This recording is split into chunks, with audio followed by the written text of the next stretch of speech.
Hello guys, welcome back to Mornings with Granny. I hope you're having a good day. You might hear a little bit of thunder in the background. We're getting a small little storm right now. But I thought, since I was just sitting around today, taking it easy, other than dog sitting, I would make a skillet cookie, chocolate chip cookie. I haven't made one in years, and this is a different recipe. I haven't tried this one before, so this will go in my playlist under new recipes, if I like it. And before we get started, I want to show you some mail I received. This is from Virginia, and it's from Nancy. Thank you. I appreciate it. Always good to hear from you guys. All right. This recipe is from Samantha, and I'm sure I'm going to botch his name. Seneviriante. It's Seneviratne. And I will put the recipe in the link below. Recipe or the link below is what I'm trying to say. This is made in a cast iron pan. Now, you don't have to make it in a cast iron pan. You can make it in a cake pan, a square pan, whatever you have. And as always, read through your recipe. Make sure you have what it calls for, or you have substitutes. I'm substituting a couple of things. It calls for 8 tablespoons of unsalted butter at room temperature, 1/2 cup packed dark brown sugar, 1/2 cup granulated sugar, 1 large egg, 1 tablespoon of vanilla extract, 1½ cups of all-purpose flour, 3/4 teaspoon baking soda, 3/4 teaspoon of salt. Now I'm using self-rising flour instead, so I won't need the salt or the baking soda. And it also calls for 1 cup of chopped semi-sweet chocolate. Well, I've got the semi-sweet mini chocolate chips I'm using. Calls for 1 cup of walnut halves or walnut pieces. I don't have walnuts, but I do have a little pack, a 1/2 cup of pecans. So I'm using that. I don't usually put nuts in the chocolate chips, but I thought we'd go by the recipe pretty much. Like I said, I am substituting, well, I guess 3 things, because I'm changing out the all-purpose flour for self-rising, the chocolate bar for chocolate chips, and the walnuts for pecans. So anyway, before we get started, let me show you my bowl we're mixing in today. This is the enamel bowl. Got it from Amazon. Let me tell you the story behind it. When I was probably about 13 years old, my mom's mom, my grandmother, her brother died, and I wanted to do something to make my grandma feel better, and she had an enamel bowl. It was lighter color than this, but it was the first time that I ever made biscuits, because I wanted to surprise her when she got back from the funeral. So I made my first biscuits in an enamel bowl, and I have looked and looked and looked and tried to find one like that. When she passed away, I wanted hers, and my aunt threw it away. She didn't give it to me. So I have looked and looked, and I had these sitting in my wish list. You got 2 of them for $20-something, I think. But anyway, I had them sitting in my wish list, and one of you guys sent me an Amazon card, and so this is one of the things I pulled off my wish list to get. Did I need them? No, I absolutely did not need them. That's why they were in my wish list.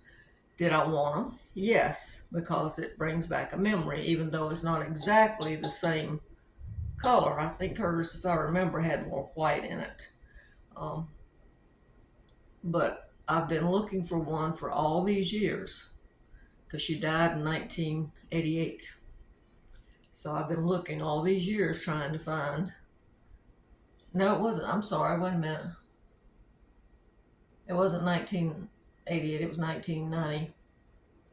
1995. I got the wrong year. It was a different person that passed in 88. 1995. Anyway, it's been a long time. But anyway, thank you to the person that sent the Amazon card. That's what I do when I get Amazon cards. I go into my wish list, and some of the stuff I need, some of it, most of it is what I want. All right, I've already got all my ingredients measured out. Let me move you where you can see. We're right here at the bar. Let me get you down where you can see, or at least most of the way you can see. All right. I've already measured out. Well, I've got my butter right here. In fact, we're going to go ahead and put it in the bowl because it says mix the butter and sugar together. So it's been sitting out for a little bit, so it's really soft. I don't usually make desserts anymore because the grandkids aren't here to eat them. So I don't make them that much. But I thought, why not today? I had promised to make this recipe a while back, so I thought, well, why not? So, let's see. Oh yeah, one other thing you need, like I said, you can use a pan or a cake pan, a square pan, but this is a 10-inch cast iron skillet. And she said don't oil it if it's well seasoned, but I did put about a 1/4 teaspoon of oil in there. And just rub it around with a piece of cling wrap. You could have done it with the butter wrappers too. There was probably enough butter left on these wrappers to actually use those to do the pan. Well, went to throw it in the trash and missed. Okay, let's see. We got 1/2 cup of brown sugar and 1/2 cup of granulated sugar. And make sure that it says it says in a bowl with electric mixer or wooden spoon, combine butter, brown sugar, granulated sugar, and beat until smooth and creamy. Okay, so we're gonna put that in there. All right, I'll be back because I don't want to have to. This is gonna make a lot of noise. I don't want you to have to listen to it. Plus, I'm going to go ahead and put my oven on 350. So I'll be back. All right, guys. Got this cream together. It said about a minute, and that's what I did. Got a couple little pieces of brown sugar in there that didn't mix. I'm mashing it with a spoon. All right, let's see what it says next. All right. Add the egg and vanilla, and then continue to beat. So we're going to put the egg and vanilla. Like I said, I've already got everything measured out. And I'm just going to do this instead of turning that mixer on.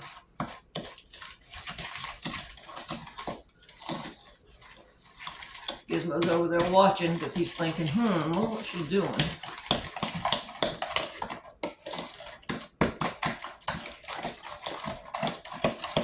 My aunt came over yesterday and we enjoyed our meal, and hopefully we'll get to do it again next Wednesday, if not before. My dog sitting job will end tomorrow. The brown sugar seems to be hard. I'm going to pull that out. I don't want to. Once in a while you get a hard piece in there that just doesn't want to dissolve. All right, now let's see what it says. All right, after you do that, it says to add the flour, baking soda, and salt. Now, like I said, I'm using all-purpose flour. So we're just adding 1.5 cups of all-purpose flour in here. It's a lot easier, guys, if you just go ahead and measure everything out to start with. I mean, some people don't do it till they'll set the ingredients out, but they don't do it till they start making the recipes, what I'm trying to say. But you're just gonna make sure all that flour is blended in with your sugars and butter and egg and vanilla. And all we're doing is making a giant cookie. My aunt asked me yesterday, I said I was going to make a skillet cookie. She said, what's a skillet cookie? I said, a cookie made in a frying pan. But like I said, now, if you don't have a frying pan, you don't have to use a frying pan. You use a cake pan or square pan, whatever you got. I'd use probably an 8 by 8 if you're using a square pan. All right, about to get it. My arm's getting a workout, that's for sure. We'll make sure that's all incorporated in there.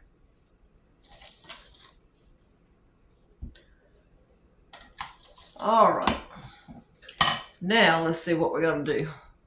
We are gonna add, let's see, the chocolate and the walnuts. Like I said, I'm using just the mini semi-sweet chocolate chips. And I'm going to use this little bag of pecans or pecans. Sometimes I'll say pecans, sometimes I'll say pecans. It just, I don't know. Well, can't get it open. I need some scissors.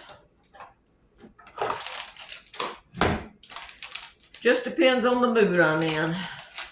We used to say when I was a kid, if you said pecans, you were Southern. If you said pecans, you were fancy.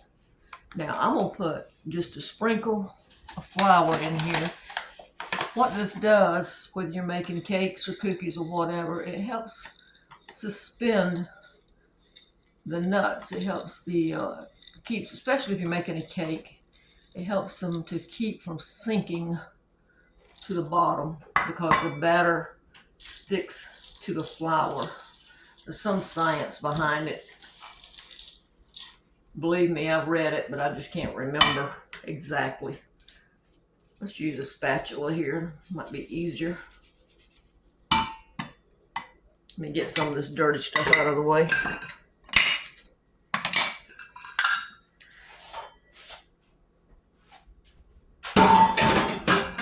It irritates me when my station is dirty. All right, let's go back to mixing here. You know, when I made that bread the other day, which you can see I still got some, my oven's ready, some left. I'm probably gonna put most of that in the freezer for later. I had a couple of people say that was all well and good, but took too much equipment. Now, yes, I used a bread machine, but in that recipe, it also showed you how to do it by hand or to use a stand mixer, or I'm assuming you use one of these if it's strong enough motor. So I don't think it takes patience, yes, but I mean, if you did it by hand, all you need is a bowl and spoon, and like I said, a little bit of patience. I'm trying to get this mixed up well in here because I don't want some spots that are real thick with chips and then some spots that don't have any. Now this is a thick dough. See how thick that is? So it's not going to be a loose dough is what I'm trying to say. All right, let's get this frying pan over here. And what we're going to do is put this in.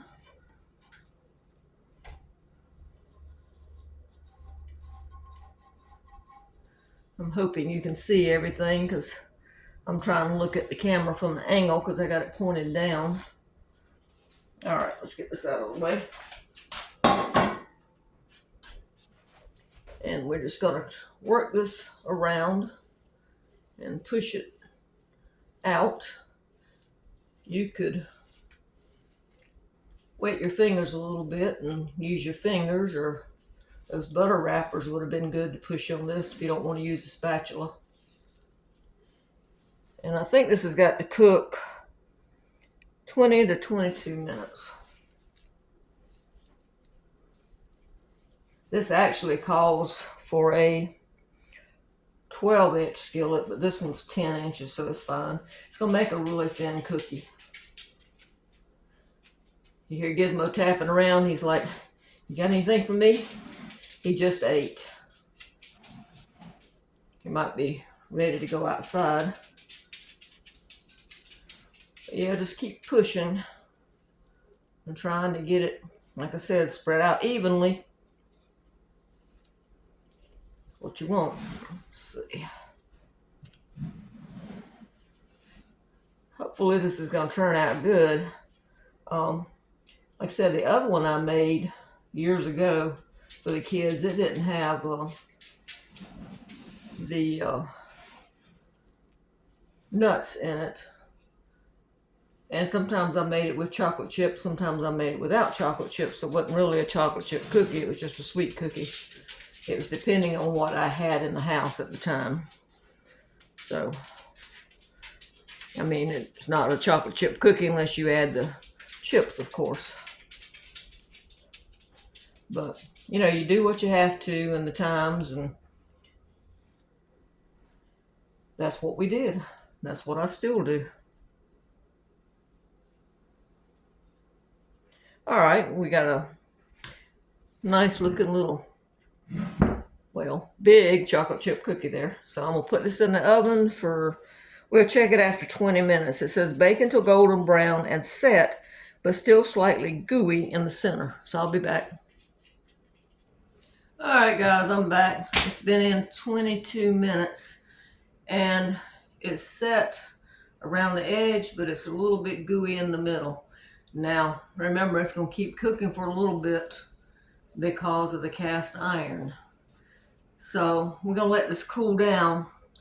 Now, you could, once it cools down some, it's nothing like warm chocolate chip cookies. If you wanted to eat some warm, then you could scoop some out. But what I want to do is I want this to cool down until it's where I can cut it and take out a wedge or a square or whatever I want out of it. So we're going to let it cool for a little bit. Let me get you where I can see you. Okay, I don't know why I keep saying let me get you where I can see you. It's where I can see what I'm doing here. But anyway, we're going to let it cool down. Like I said, it's a simple recipe. It's about, it says prep time 10 minutes, cook time about 35 minutes. I don't know why it says 35 minutes unless it's counting the cooling downs.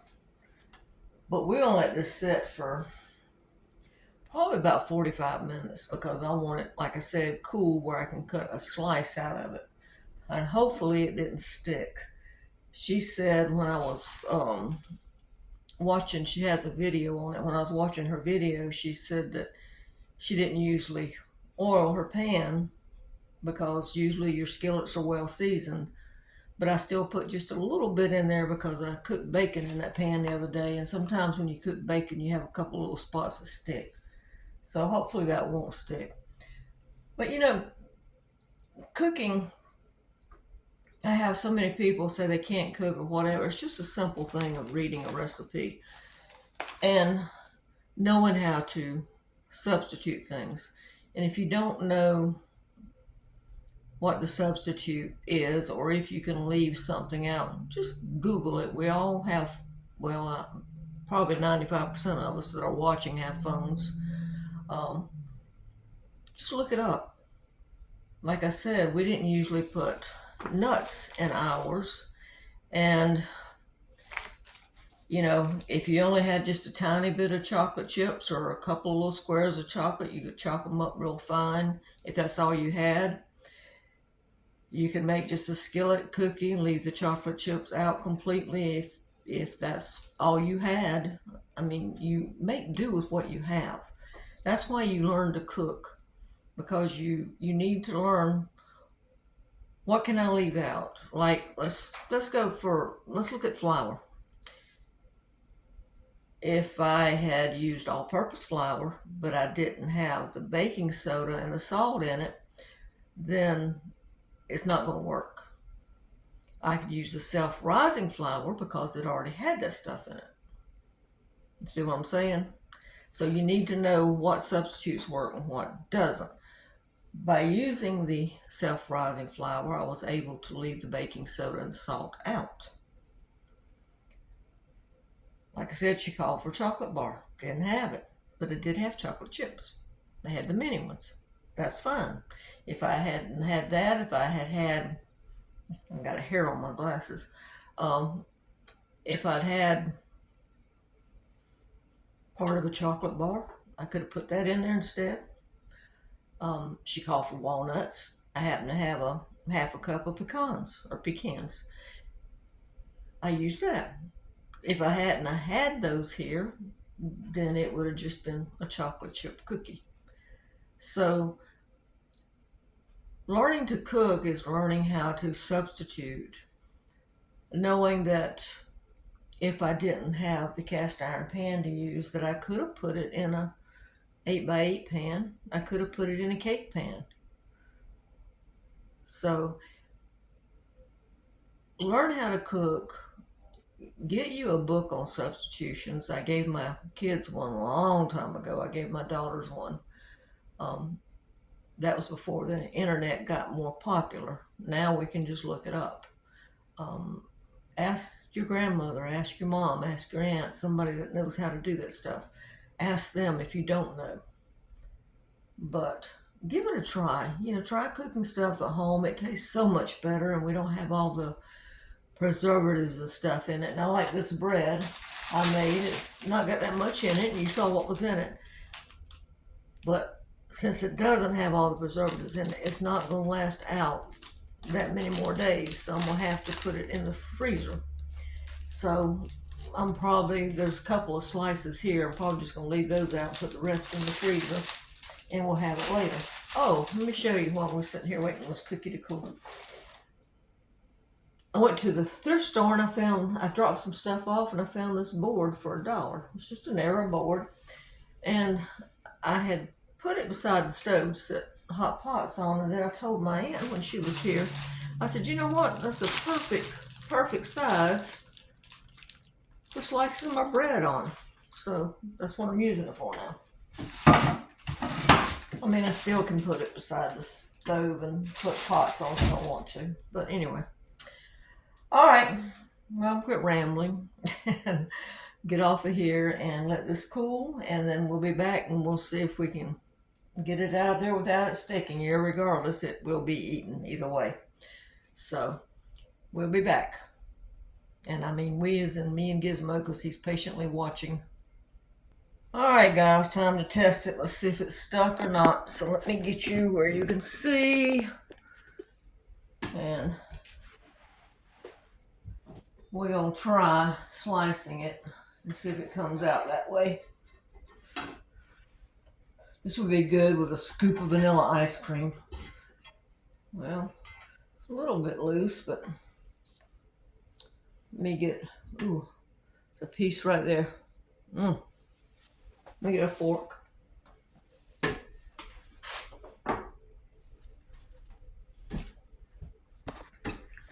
All right, let's get you back up here.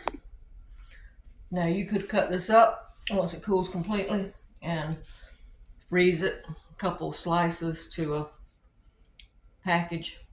In other words, wrap it up in cling wrap and then drop it down in a Ziploc bag and just take out a couple pieces at a time. It won't last that long around here, I'm sure. Let's see. That's good. Oh my gosh. That is so good. Very easy to make. Get a drink of tea. Alright guys, you need to try this recipe. Like I said, don't be scared to try recipes.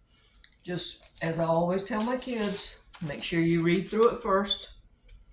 Make sure you got everything you need, or a substitute, or that you know for a fact that you can leave out, like you could have left out the nuts if you wanted to, that you can leave out something and it not affect the recipe. But give it a try. It's really good. Now I'm going to, in the title, connect this to Flour It Up through Martin Midlife Misadventures. The girls have a great playlist over there for you to go look at. Check them out if you haven't checked them out before. All right. Thank you. Bye-bye.